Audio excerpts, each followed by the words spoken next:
Eu sou a Tainá e estou aqui com o Alessandro para comentar os resultados referente ao mês de março do nosso Fiagro, o Vecra 11. Tudo bem, Alessandro? Tudo bem, Tainá? Tudo bem. Vamos começar falando dos resultados do mês? Uhum. O fundo distribuiu R$1,07, né? Lembrando que foi um mês de 22 dias úteis, um mês mais longo, né? E com isso é uma rentabilidade, olhando a cota de mercado, equivalente a 140% do CDI. Foi uma rentabilidade aí nominal alta, em termos de percentual CDI um pouco acima do que a gente tem pago na média, mas que reflete basicamente a rentabilidade da nossa carteira ao longo do mês, né? E em relação ao ambiente do mercado, quais foram os movimentos analisados por vocês? Então, assim, a gente já vinha falando, né, quer dizer, a gente tem feito esse movimento de alocação do fundo em créditos de maior qualidade, usando muito o mercado secundário como um meio para fazer essa aumento de alocação. E a gente vinha dizendo aqui a dificuldade que a gente tinha de achar risco-retorno bons para essa alocação no mercado secundário, né? Uhum. O que aconteceu é que no mês de março, principalmente mais para meados do mês, para o final do mês, esse ambiente mudou bastante. Houve bastante vendas aí no mercado, então muita gente se desfazendo de créditos bons a preços muito bons para quem estava comprando, né? Então a gente aproveitou dessa oportunidade, a gente fez aí compra aí na casa de 8 milhões de reais, né, para o fundo, e de ativos de muita boa qualidade, com yields muito bons, né? E mesmo depois aí, já falando um pouco como começou abril começou na mesma toada, né? Quer dizer, ou seja, os spreads abriram de crédito, e pra gente que tinha caixa para alocar, a gente pôde alocar aí de maneira relevante aí bastante caixa nesses primeiros dias do mês, nos primeiros dias úteis aí, né? Não temos nem praticamente uma semana útil aí, vamos dizer assim, né? Porque semana passada, né, a gente tá gravando aqui no dia 9 de abril, né? Então semana passada terminou na quinta-feira também, né? Teve feriado. Então aí estamos com uma semana útil e é uma semana e essa semana a gente pôde alocar bastante e em coisas muito boas com preços muito bons, né?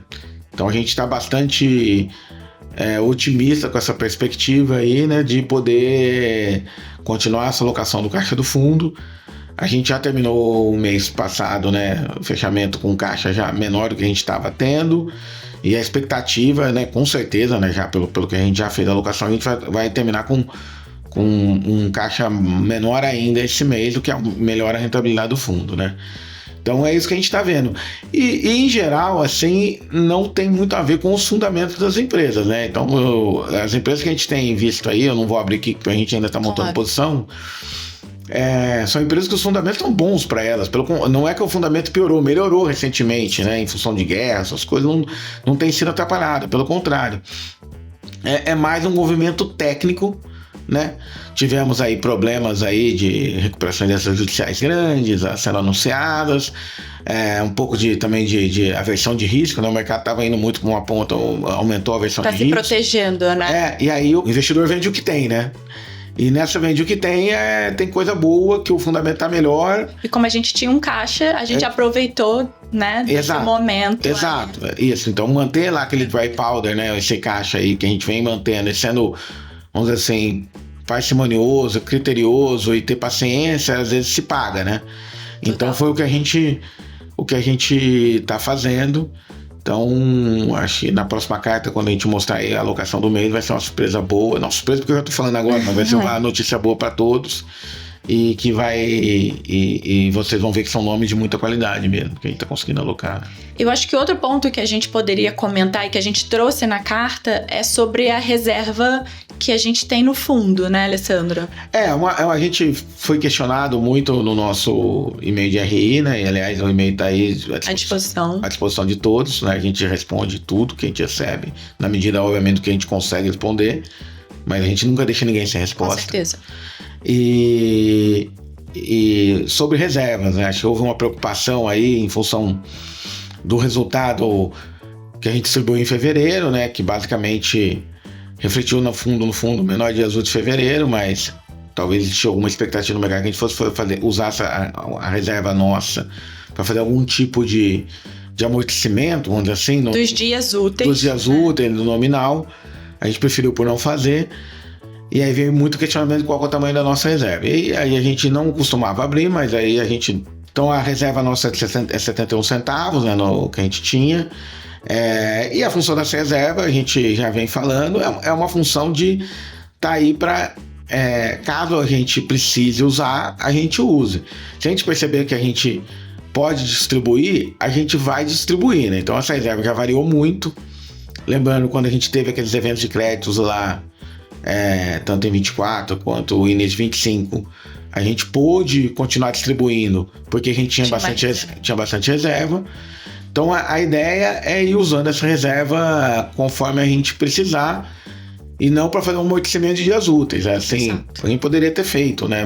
Também nem teria comido tanta reserva, seria, sei lá, 5 centavos para pagar 90 centavos, mas a gente preferiu não fazer simplesmente porque a gente olhou que era mais ou menos a rentabilidade da carteira, né? Acho que só um ponto importante aqui, voltando só para corrigir uma coisa que a gente falou, a gente não abriu a informação por e-mail de quanto a gente tinha de reserva. Isso. A gente deixou para informar na carta de forma ampla todos os cotistas, né? Exato, a gente informou os cotistas para que a gente usa a reserva. Exato, mas a gente não disse quanto tinha. E falou que iria falar na carta. Exatamente. Exatamente. Deixar claro. Deixar claro aqui. Exato. Então aí a gente está divulgando para todos aqui o valor da reserva, e a gente vai fazer essa questão da reserva do mesmo jeito que a gente sempre fez.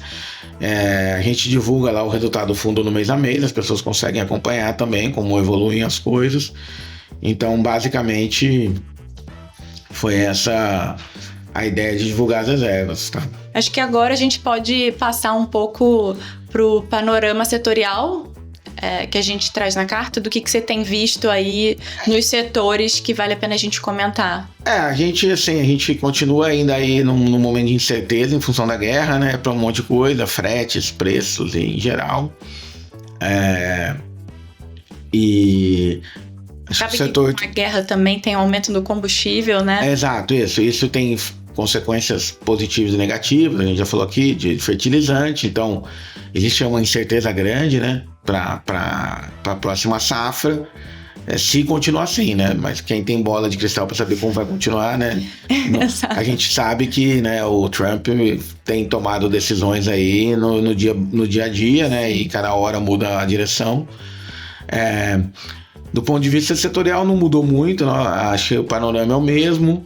O destaque continua sendo proteína / pecuária, e acho que uma estabilização em açúcar e etanol. Eu imagino que o governo vem ventilando aí já nessa semana agora que talvez aumente de novo o etanol de 30% para 32%, o que seria positivo para o setor, tanto de etanol de milho quanto de açúcar e etanol.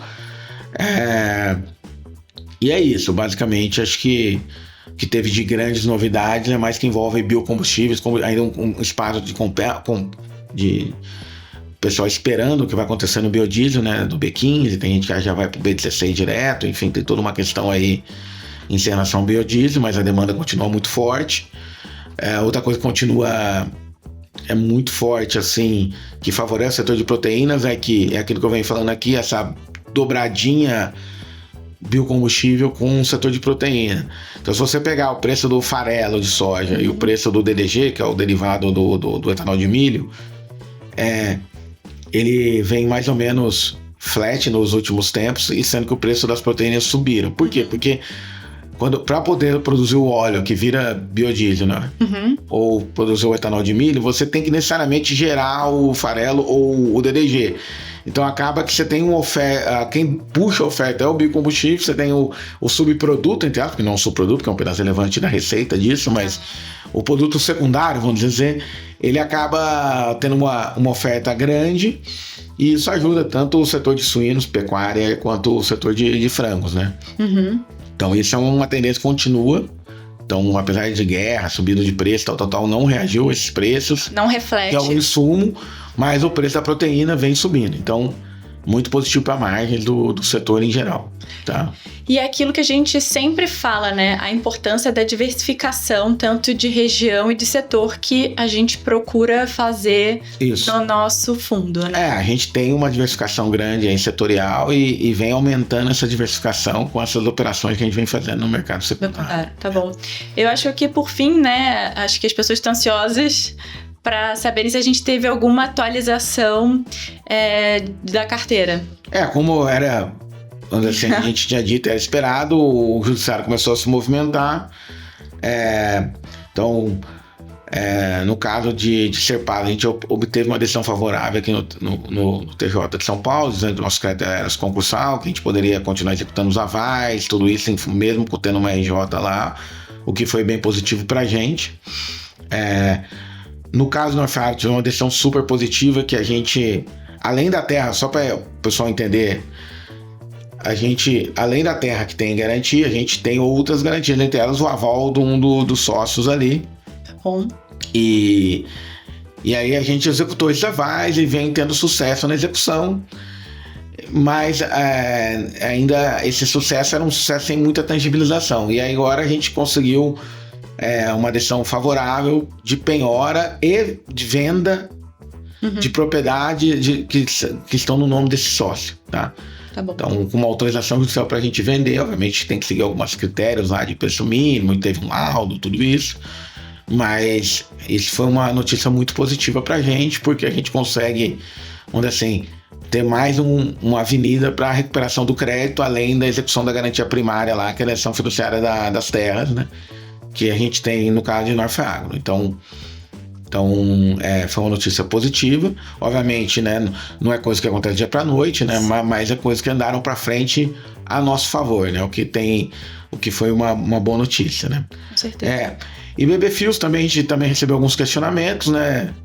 A gente já vem abrindo isso nas cartas e comentários, mas aqui querendo reforçar, a usina lá de Baliza continua operacional, a gente continua recebendo lá os recursos via nossa conta ESCO do PPA que paga a energia que vem de Baliza, e que a gente continua trabalhando com a empresa no sentido de trazer formas para otimizar e melhorar a operação de Baliza de forma que isso ajude a gente a recuperar nosso crédito mais rápido, receber nosso crédito mais rápido, na verdade não é recuperar, né, porque a gente já tá recebendo. E, por outro lado, a gente também, né, lembrando que teve muito questionamento sobre a recuperação judicial, além da gente ser essa concursal lá, o TR de Baliza não está em recuperação judicial, né? A empresa protocolou um pedindo para excluir o TR Baliza da recuperação judicial. A gente tem já uma decisão liminar favorável dizendo que a UTR Baliza não está em recuperação judicial. Então não está em recuperação judicial. Vamos reforçar. Nesse momento, a UTR de Baliza. E a gente continua tendo, vamos dizer assim, uma boa interlocução com a empresa, fazendo tudo aqui de maneira amigável, apoiando a empresa como a gente sempre apoiou. E procurando maneiras de melhorar o ativo lá, porque a gente tem a operação melhore, porque isso obviamente melhora o nosso serviço de crédito lá. Então esse é o trabalho que a gente tem feito, é um trabalho super ativo, proativo. Em parceria com eles, Em parceria com eles e usando inclusive consultores terceiros, usando várias outras coisas. Então esse é o estado atual de BBF Baliza, que é onde nosso crédito está. Lembrando que nosso crédito está na UTR de Baliza, não na holding, na BBF. Tá? Ótimo. Acho que é isso. Então, com a atualização da carteira, acho que a gente passou por todos os pontos relevantes do mês. Bom, Alessandro, obrigada pelos comentários. Eu acho que por hoje a gente passou por todos os pontos. Você quer deixar algum recado final? Bom, eu só queria agradecer a todos por mais aí mais um mês e mais uma audiência aí nos nossos vídeos. A gente vê aí que o pessoal, até pelos e-mails que a gente recebe, que o pessoal assiste nossos vídeos, lê nossas cartas. A gente fica muito feliz que a nossa comunicação tem chegado aos cotistas. A gente tentando sempre melhorar, ouvindo os feedbacks. Com certeza. Como é o caso, né, da abertura ali. Da reserva, exatamente. Então, nossos canais estão abertos, né, para qualquer tipo de comunicação com o nosso cotista. Exatamente. Então, obrigado a todos aí. Se precisando, o nosso e-mail de RI está à disposição de todos. Bom, pessoal, é isso. Obrigada e bons investimentos.